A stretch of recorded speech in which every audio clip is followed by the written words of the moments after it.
Mass shootings. Let's define this first before we really get into this. So a mass shooting technically is defined as a shooting event where 4 or more people are shot or injured or killed. So you can look at a lot of different shootings from across the country that would fit into. But a mass shooting, that's the number 4 is where they kind of stop. So I work with a lady who contracts with us, and she's an awesome lady. I love working with her, and she also teaches at the local college.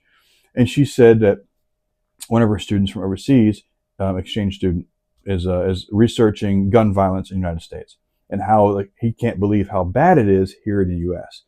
Well, it's because we're one of the only countries that allow you to own firearms, right? Look at England. Right now, England is having a knife epidemic. People, they're looking at banning ninja swords and stuff. That's just crazy, right? So violence is violence.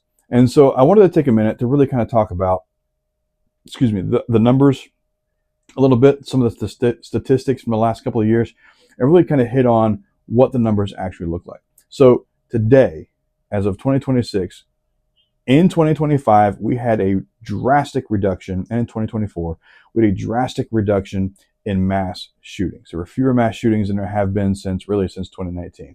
2019, 2020, everything kind of got really high in that time frame. And last year, in the year 2025 and 2024, they dropped dramatically. So something happened that caused mass shootings to drop.